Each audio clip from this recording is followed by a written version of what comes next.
ఇంటికి వచ్చేసాను. Welcome to pregnancy series. అది ఐరన్ ఇంజెక్షన్ చేశారని చెప్పాను కదా! అయితే 24 అవర్స్ నార్మల్‌గా అబ్జర్వేషన్‌లో పెడతారు.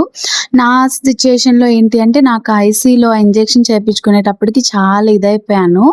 ఇంకా నేను అన్నాను, "మేడం నేను ఎళ్ళిపోతాను" అనంటే, "ఓకే. ఏమన్నా రియాక్షన్స్ వస్తే మాత్రం నీకేమన్నా తేడాగా అనిపిస్తే వెంటనే హాస్పిటల్‌కి రా" అని చెప్పారు. ఎందుకంటే మాకు దగ్గరే కాబట్టి ఇంక నేను ఇంటికొచ్చేసాను. కాన్యులా మాత్రం చేతికి తీయలేదనమాట. సో దట్ ఏదైనా ప్రాబ్లమ్ అయితే వెంటనే వాళ్ళు ప్రొసీజర్ స్టార్ట్ చేయడానికి ఉంచేశారు.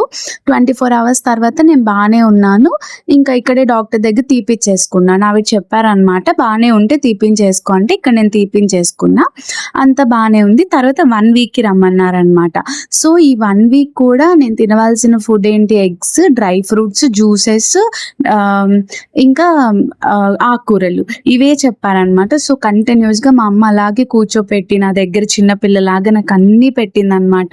ఆ 1 వీక్ కూడా నన్నెంతో చూసుకుంది. తర్వాత మళ్ళీ హాస్పిటల్‌కి వెళ్ళాము. మళ్ళీ టెస్ట్ చేశారు. అవి నెక్స్ట్ రీల్‌లో పోస్ట్ చేస్తాను. Until then please do like, share.